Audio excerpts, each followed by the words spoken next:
মা সর্বমঙ্গলা মন্দির, পলাশীপাড়া, নদিয়া।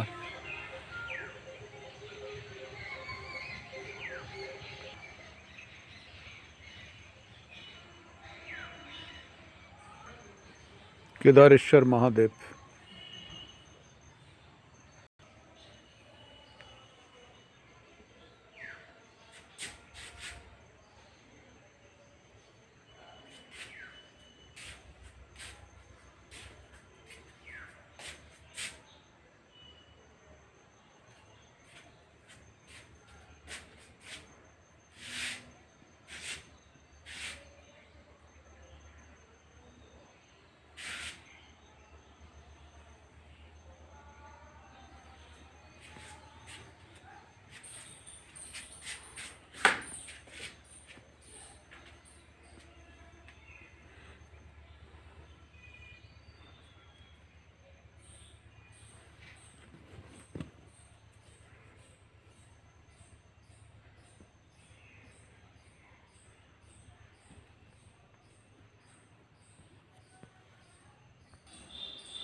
আজকে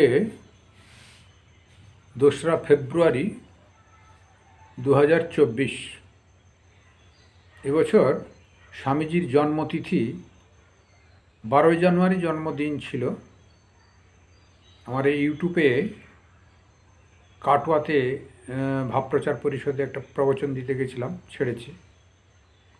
আজকে জন্মতিথি, আশ্রমে ছোট করে পুজো হলো, অনুষ্ঠান হলো। তো সেই অনুষ্ঠানে একটু স্বামীজির একটু জীবনী সম্পর্কে পাঠ এবং ওনার বাণী আধ ঘন্টা মতো হওয়ার কথা ছিল, সেটি হচ্ছে। তা সে নিরময়ানন্দ মহারাজ ছিলেন আমাদের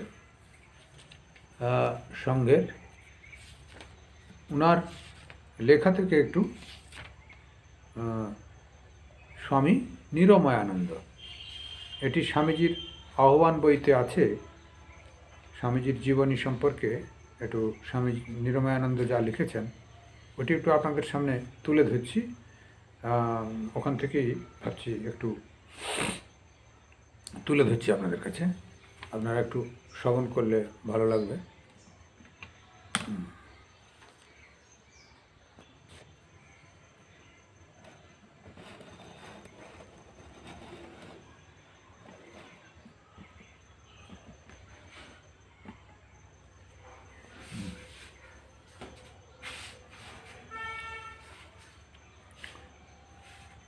জাগরণের অগ্রদূত। 19বিংশ শতাব্দীর শেষ দশক, বিস্তীর্ণ ভারতভূমির পথপ্রান্তর, গ্রাম নগর, মরুপর্বত অরণ্য অতিক্রম করে চলেছেন এক তরুণ সন্ন্যাসী, যার দৃঢ় বজ্রমুষ্টিতে ধৃত প্রাচীনতার প্রতীক পরিব্রাজকের যষ্টি, উন্নত শীর্ষে শুভমান যুগ যুগান্তরব্যাপী সাধনার হিমালয় সদৃশ গৈরিক উষ্ণিক, মানে গৈরিক কাপড়, বিশাল নয়নে প্রতিভাদীপ্ত কি এক সন্ধানী দৃষ্টি, আর প্রশান্ত ললাটে বিচ্ছুরিত তপসিদ্ধির দিব্য দ্যুতি।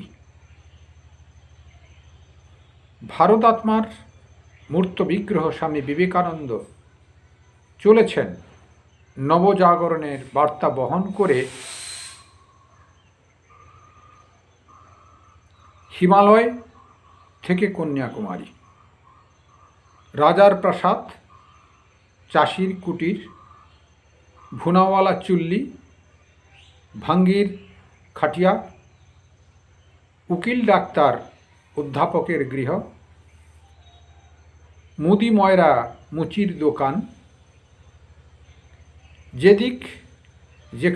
যেদিন যেখানে আশ্রয় মিলেছে সেদিন সেখানেই তিনি ভারত মাতার স্নেহস্পর্শ অনুভব করে জননীর সকল দুঃখ কষ্টের অন্তরালে তাহার অধ্যাত্ম স্বরূপকে জেনে নিয়েছেন। তাই তো তাঁর কণ্ঠে বিঘোষিত হল ভারতের চিরন্তন বাণী, শাশ্বত আশা।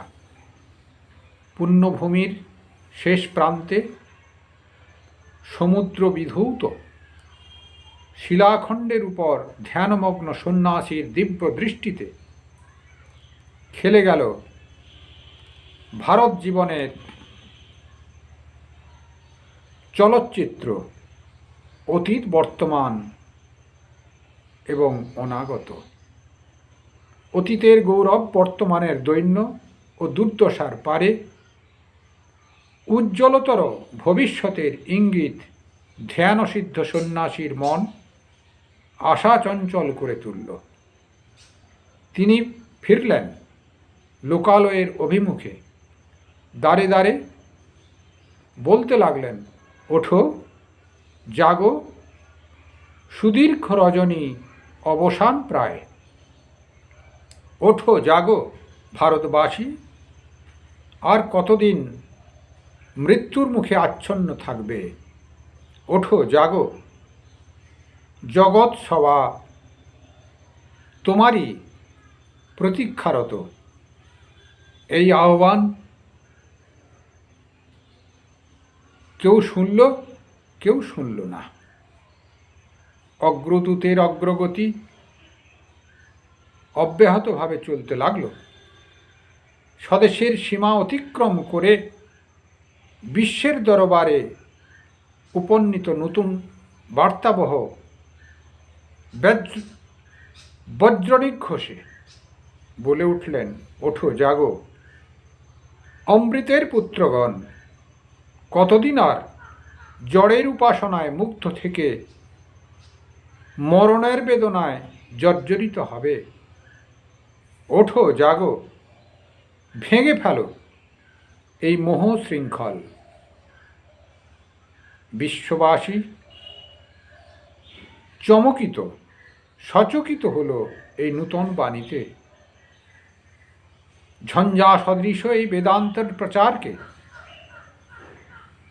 গুরুরূপে বরণ করে তারা তাদের বহুদিনের আকাঙ্ক্ষিত জীবনাদর্শের পথে যাত্রা করল। প্রাচ্য প্রতীচ্যের এক মিলন সেতু রচিত হল। এক উদার সর্বজনীন ধর্মের ভিত্তি স্থাপন করে গৌরব মহিমায় মণ্ডিত হয়ে যুগাচার্য বিবেকানন্দ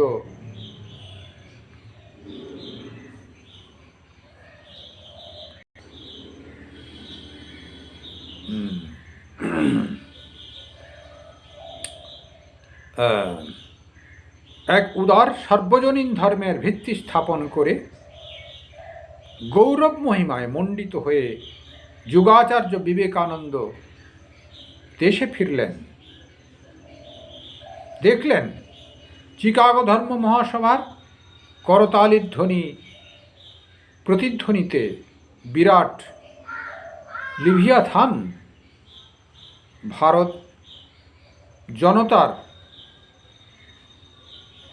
সুপ্রদীপ ঘোর একটু কেটেছে। ঈষৎ মাত্র জাগ্রত জনমন তাঁর কথা শুনতে চাইছে। তিনিও বিগত সহস্র বৎসরব্যাপী অবগতির কারণ বিশ্লেষণ করে আগামী সহস্র বৎসরব্যাপী উন্নতির উপায় স্বরূপ সর্বাঙ্গীন জাতীয় জীবন সংগঠনের একটি পরিপূর্ণ আদর্শ দেশবাসীর সমক্ষে স্থাপন করলেন। এই বিরাট অভ্যুত্থানের সূচনা মাত্র করে প্রবুদ্ধ ভারতের কর্মচক্রে গতিটুকু মাত্র যোজনা করে তিনি চলে গেলেন। মধ্যাহ্ন ভাস্বর যেন সহসা অন্তর্হিত হল। বিস্ময় বিহ্বল মানব মনে জিজ্ঞাসা জাগল, কেই স্বামী বিবেকানন্দ? কোথায় তার অফুরন্ত শক্তির উৎস? 1883 খ্রিস্টাব্দের 12ই জানুয়ারি কলকাতার সিমলাপল্লীতে নরেন্দ্রনাথ জন্মগ্রহণ করেন। পিতা বিশ্বনাথ দত্ত উদার স্বভাব আইনজীবী ছিলেন। মাতা ভুবনেশ্বরী দেবী জানতেন কিভাবে স্নেহের সহিত শাসন মিশিয়ে সন্তানের জীবন গঠন করতে হয়। অনেক সাধ্য সাধনার পর কাশীধামে বীরেশ্বর শিবের প্রসাদে পুত্র হয় বলে তার নাম হল বীরেশ্বর, সংক্ষেপে বিলে। বিলে কোনোদিনই শান্তশিষ্ট সুবোধ বালকটি ছিল না। তার দুর্দান্ত অশান্ত সব, তার অশান্ত ভাব কিছুতেই প্রশমিত করতে না পারলে জননী তাকে কলকাতায় নিয়ে গিয়ে যেই শিব শিব বলে মাথায় জল ঢালতেন, এখানে কলতলায় হবে, তাকে কলতলায় নিয়ে গিয়ে, এখন কলতলা হোক, মাথায় জল ঢালা নিয়ে কথা, তা এখন ট্যাপ কল হয়ে গেছে। তা কলতলায় নিয়ে গিয়ে শিব শিব বলে মাথায় জল ঢালতেন। অমনি সে মন্ত্রমুগ্ধ সাপের মতো স্থির হয়ে যেত এবং জননীর মুখের দিকে তাকিয়ে চুপচাপ বসে থাকত। নির্বিচারে কোনো কিছু মেনে নেওয়া এই বিলের স্বভাব বিরুদ্ধ ছিল। একদিন তাকে বাবার মুসলমান মক্কেল প্রদত্ত সন্দেশ খেতে দেখে মাতা তিরস্কার করলে সে প্রশ্ন করল, কেন, খেলে কি হয়? মাতা বললেন, অন্য জাতের ছোঁয়া খেলে জাত চলে যায়। পরে একদিন পিতা দেখেন বিলে তাঁর বৈঠকখানার বিভিন্ন জাতির জন্য রক্ষিত প্রত্যেকটি হুঁকোয় টান দিচ্ছে। পিতা সহাস্যে জিজ্ঞাসা করলেন, ও কি করছিস রে? পুত্র নিঃসংকোচে উত্তর দিলেন, কি করে জাত পালায় তাই দেখছি। আনুপূর্বিক সব কথা শুনে পিতা গম্ভীর হয়ে গেলেন। বুঝলেন বিলে সামান্য ছেলে নয়। বিচার বিশ্লেষণ করে তার মাথায় যদি ঢোকে সে মানবে, এমনি করে সে মানবে না। কলেজে পড়বার সময় দর্শন ইতিহাসের প্রতি নরেন্দ্রনাথের বিশেষ অনুরাগ। দর্শনের পাশ্চাত্য অধ্যাপক তাহার প্রতিভায় বিস্মিত। এভাবে ছাত্রজীবন কাটিবার সময় নরেন্দ্র ব্রাহ্ম সমাজের প্রতি আকৃষ্ট হন। ভজন সঙ্গীতেও তাঁর খুব উৎসাহ ছিল। স্বভাব সুকণ্ঠ নরেন্দ্রর, সঙ্গীত সকলকে মুগ্ধ করিত। সিমলাপল্লীতে এক উৎসব আয়োজনে নরেন্দ্রের গান শুনে শ্রীরামকৃষ্ণ ভাব সমাধিতে মগ্ন হন। বিদায়কালে তাকে একবার দক্ষিণেশ্বরে যেতে বলে চলে যান। পড়াশোনায় ও গান বাজনায় নরেন্দ্র সে কথা ভুলে যান, কিন্তু ধীরে ধীরে তার মনে সত্যানুসন্ধিৎসা, যথার্থ তত্ত্ব জিজ্ঞাসা জাগ্রত হল। ঈশ্বর দর্শন পিপাসা তাকে ব্যাকুল করে তুলল। সাধক, দার্শনিক, ধর্মপ্রচারক তাহাকে যাকেই পান তাকেই জিজ্ঞাসা করেন, আপনি কি ঈশ্বরকে দর্শন করেছেন? সর্বত্রই এক উত্তর পান, না, আমি দর্শন করিনি। অবশেষে একদিন দক্ষিণেশ্বরের পরমহংসদেবের কাছে এসে তাকেও তিনি ওই চরম প্রশ্ন করে বসলেন। ভয়ে মন দূর দূর করছে, যদি ইনি বলেন না, তবে কোথায় আর যাব, কাকে খুঁজে বার করব? স্মিত হাস্যে শ্রীরামকৃষ্ণ বললেন, হাঁ রে, দেখেছি, এই তোকে যেমন দেখছি, তোকেও দেখতে পারি, তোকেও দেখাতে পারি, যদি আমার কথা শুনিস। তোকে যেমন দেখছি তার থেকে অধিক ভালো করেই দেখি, তোকেও দেখাতে পারি, তুই যদি আমার কথা শুনিস। ভারী সুন্দর বললেন। তারপর শুরু হলো গুরু শিষ্যের এক দিব্য লীলা, যার শেষে আমরা পাই নরেন্দ্রনাথের পূর্ণ বিকাশ স্বামী বিবেকানন্দে। শ্রীরামকৃষ্ণ নরেন্দ্রনাথের এই মিলন একটি ঐতিহাসিক গুরুত্বপূর্ণ ঘটনা। বহুদিন ধরে পৃথিবী ও মানবজাতি যেন ওই শুভ মুহূর্তটির অপেক্ষা করছিলেন। একজন প্রাচীন ভারতের তথা জগতের সর্ববিধ সাধনার মর্ম অবগত হয়ে, শান্তপূর্ণ হয়ে সত্যের স্বরূপ রূপে অবস্থান করছেন, আর একজন বর্তমান মনের প্রতীক, যেখানে সংশয়, জিজ্ঞাসা, বিচার, বিবেচনা, সেখানে কর্মচাঞ্চল্য, প্রাণের প্রেরণা। রামকৃষ্ণ বিবেকানন্দের যুগ্ম সত্তায় এক সার্থক নবজাগরণের সূচনা অনুভূত হয়েছে।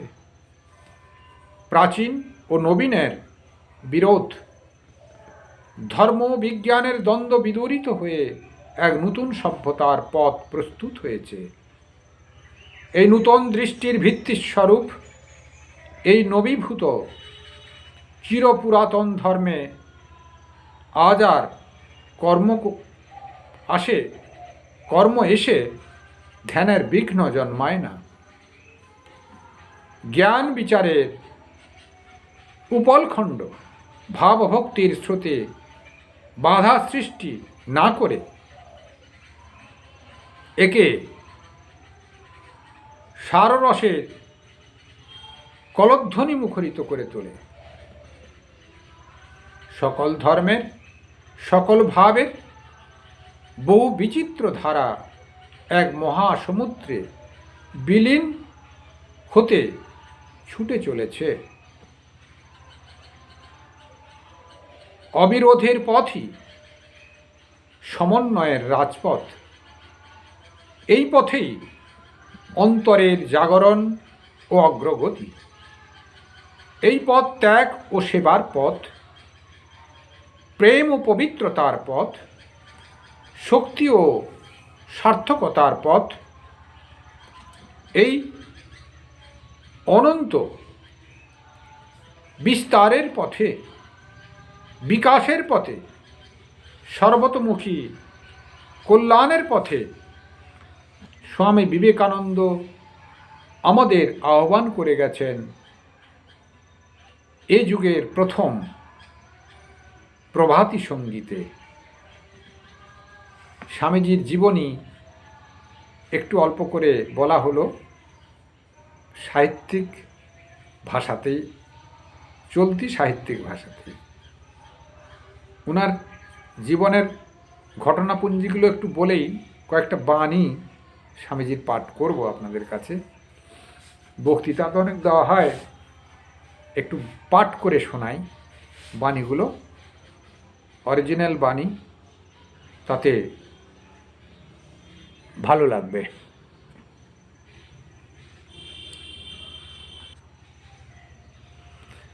স্বামীজির জীবনের ঘটনাপুঞ্জি। 1863 12ই জানুয়ারি কলকাতায় সিমলাপল্লীতে উনার জন্ম আর আবির্ভাব। ঋষি আবির্ভূত হন, অবতার আবির্ভূত হন, আচার্য আবির্ভূত হন। উনার জন্ম মৃত্যু নাই। শরীর ধারণ করেন, শরীর ত্যাগ করেন, তা মৃত্যু নয়, আবির্ভাব এবং তিরোভাব। 1870 বিদ্যাসাগর বিদ্যালয়ে, 1878 রায়পুরে স্বাস্থ্য পরিবর্তন, 1879 প্রবেশিকা পরীক্ষায় উত্তীর্ণ হয়েছেন। 1880 কলেজে ও ব্রাহ্ম সমাজে। 1881 শ্রীরামকৃষ্ণকে প্রথম দর্শন। 1884 পিতৃবিয়োগ হয়েছে। 1886 কাশীপুরে শ্রীরামকৃষ্ণের লীলা সংবরণ। বরানগরে মঠ শুরু হয়েছে। 1887 গুরুভ্রাতাগণের সঙ্গে সন্ন্যাস গ্রহণ, তপস্যা ও অধ্যয়ন। 1890 পরিব্রজা, উত্তর ভারতে ও হিমালয়ে একাকী যাত্রা করেন। 1892 পশ্চিম ভারতে, দাক্ষিণাত্যে ও কন্যাকুমারিকায়। 1893 জাপান হয়ে আমেরিকা যাত্রা, চিকাগো ধর্ম মহাসভা। 1893 1894 আমেরিকায় নানা স্থানে বক্তৃতা। 1895 নিউ ইয়র্কে ক্লাস, ইংল্যান্ড যাত্রা। 1896 নিউ ইয়র্ক বেদান্ত সমিতি গঠন, পুনরায় ইংল্যান্ডে, ইউরোপে ভ্রমণ। 1897 ভারতে প্রত্যাবর্তন এবং 1 মে 1897 রামকৃষ্ণ মিশন প্রতিষ্ঠা হয় বলরাম মন্দিরে।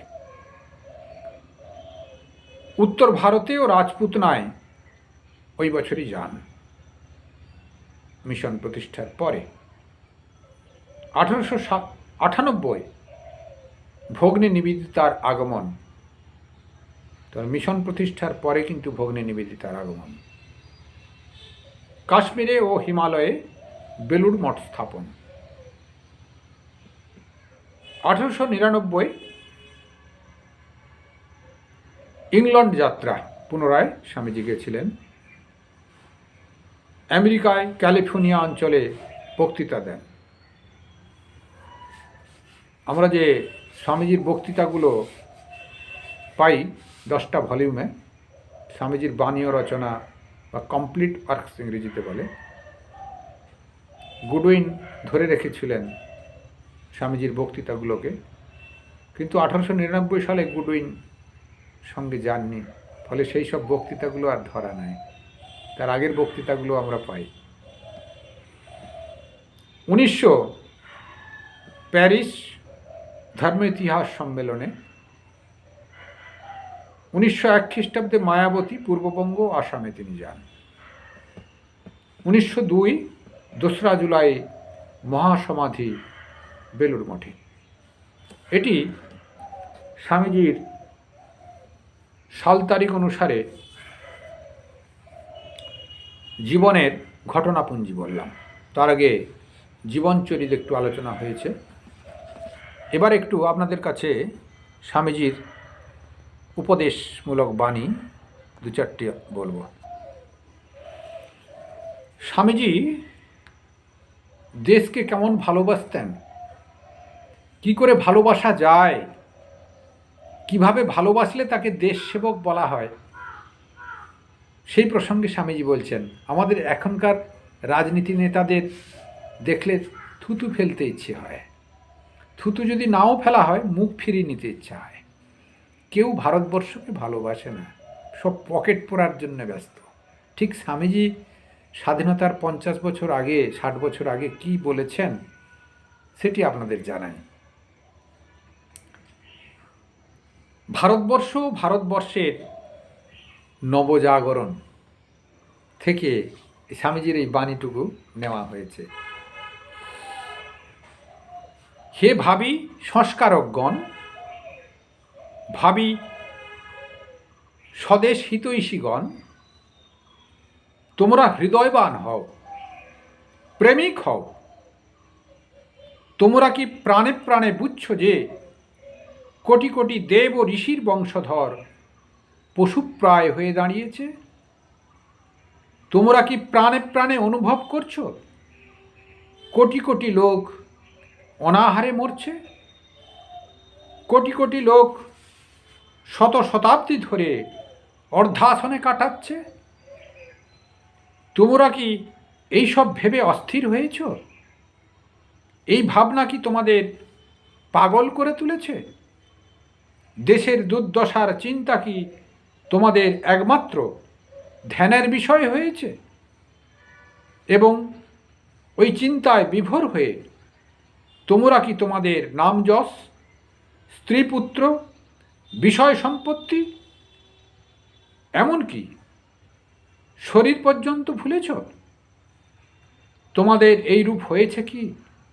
যদি হয়ে থাকে তবে বোঝো স্বদেশ হিতৈষী হওয়ার প্রথম ধাপে মাত্র পদার্পণ করেছ। স্বদেশ হিতৈষী হও। যে জাতি পূর্বে আমাদের জন্যে এত বড় বড় কাজ করেছে, সেই জাতিকে প্রাণের সাথে ভালোবাসো। আমাদের এই পরম পবিত্র মাতৃভূমির কালজীর্ণ আচার ও প্রথা সকলের নিন্দা করো না।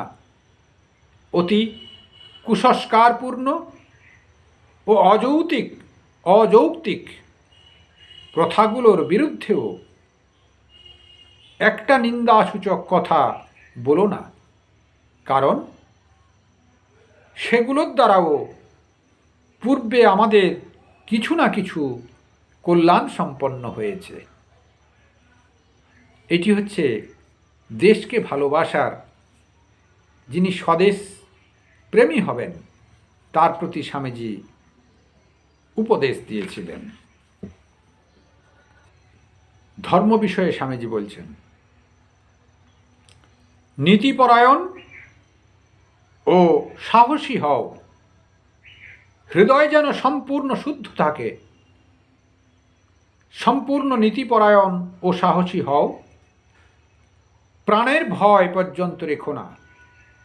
ধর্মের মতামত নিয়ে মাথা বকিও না। কাপুরুষেরাই পাপ করে থাকে, বীর কখনো পাপ করে না। মনে পর্যন্ত পাপ চিন্তা আসতে দিও না। পরোপকারী ধর্ম, পরপীড়নী পাপ, শক্তি ও সাহসিকতাই ধর্ম।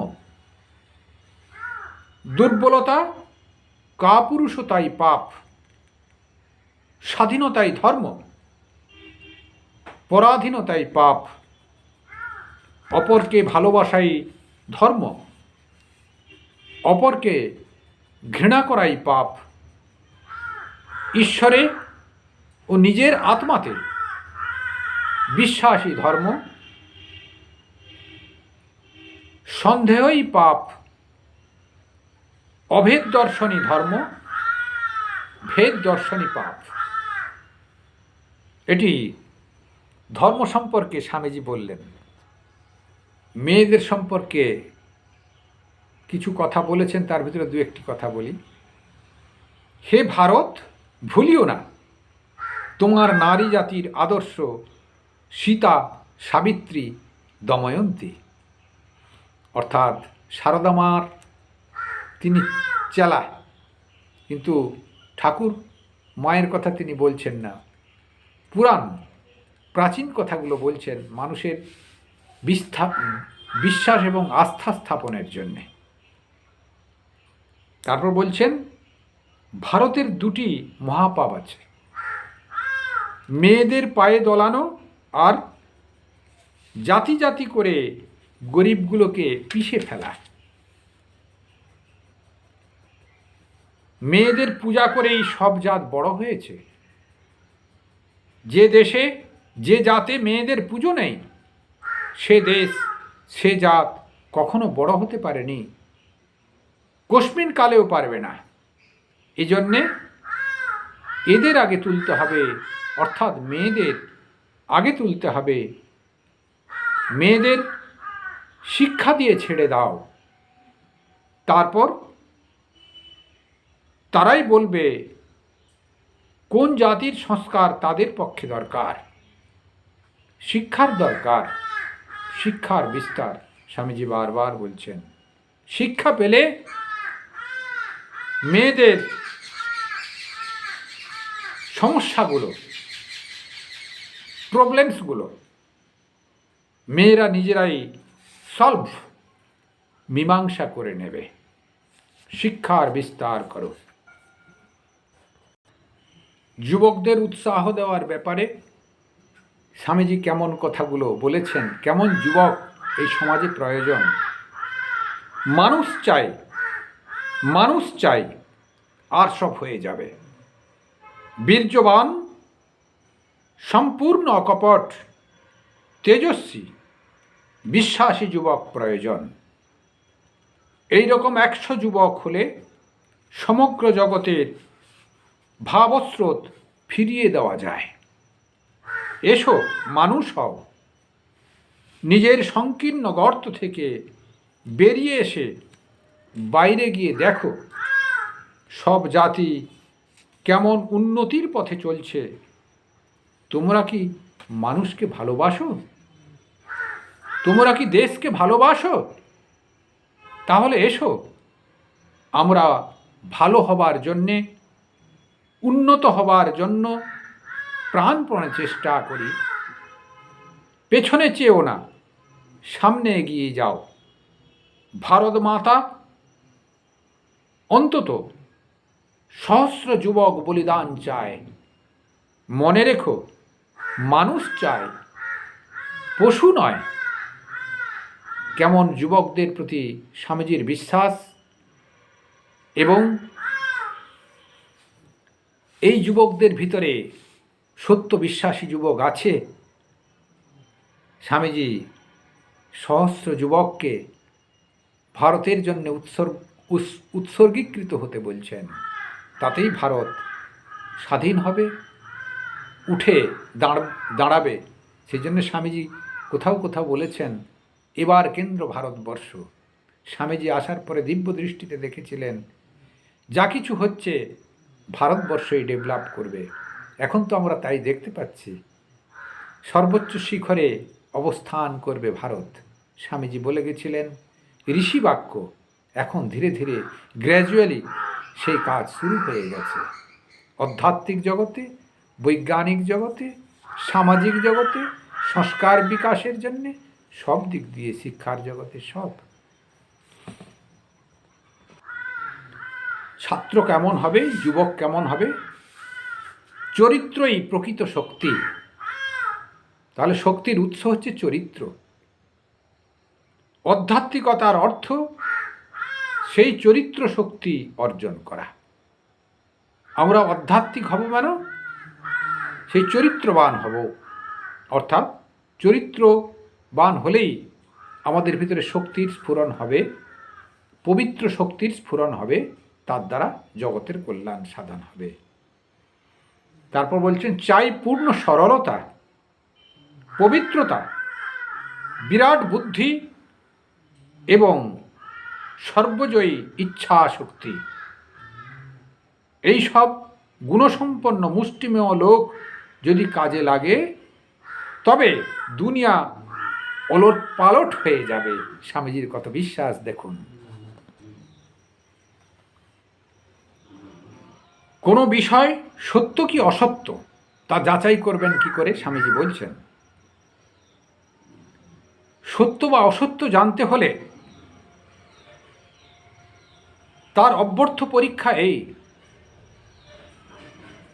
তা তোমাকে শারীরিক, মানসিক বা আধ্যাত্মিকভাবে দুর্বল করে কিনা। যদি করে তবে তা বিষবৎ পরিহার করো, তাতে প্রাণ নেই, তা কখনো সত্য হতে পারে না। সত্য বলপ্রদ,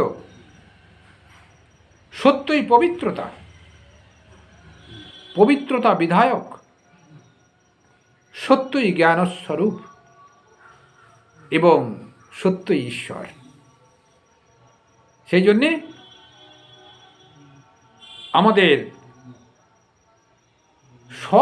সত্য কি অসত্য এই বিচার করতে হলে স্বামীজির মনকে যদি দুর্বল করে দেয় তা অসত্য, মনকে যদি সবল করে, সক্রিয় রাখে, বলপ্রদ করে, পবিত্রতায় ভরপুর করে দেয়, সেটি সত্যস্বরূপ এবং সেটি জ্ঞানস্বরূপ, সেটি ঈশ্বর। স্বামীজির বাণীগুলো ভারী সুন্দর। আজকে এই পর্যন্ত থাক। সর্বে ভবন্তু সুখিনঃ, সর্বে সন্তু নিরাময়া, সর্বে ভদ্রাণি পশ্যন্তু, মা কশ্চিৎ দুঃখমাং ভবেৎ। আজকের এই স্বামীজির পূর্ণ জন্মতিথি দিবসে, এই 2রা ফেব্রুয়ারি 2024, আপনাদের কাছে একটু স্বামীজির কথা আলোচনা হলো। আপনারা এখানে যারা শুনলেন এবং যারা ইউটিউবের মাধ্যমে শুনবেন, সকলকে আমার আন্তরিক প্রীতি, শুভেচ্ছা এবং কল্যাণপ্রদ ভাবনা রইল। আপনারা এই কথাগুলো যতটা ইচ্ছা শেয়ার করবেন, তাতে এই চ্যানেলটি চালানোর পক্ষেও ভালো হবে এবং প্রচার করলে স্বামীজির কথাও একটু প্রচারিত হবে। সকলের প্রতি আমার এই আশা রইল। আপনারা ভালো থাকুন, সকলের মঙ্গল হোক। কল্যাণমস্তু, কল্যাণমস্তু, কল্যাণমস্তু। জয় ঠাকুর, জয় মা, জয় স্বামীজি। জয় ঠাকুর, জয় মা, জয় স্বামীজি। জয় ঠাকুর, জয় মা, জয় স্বামীজি।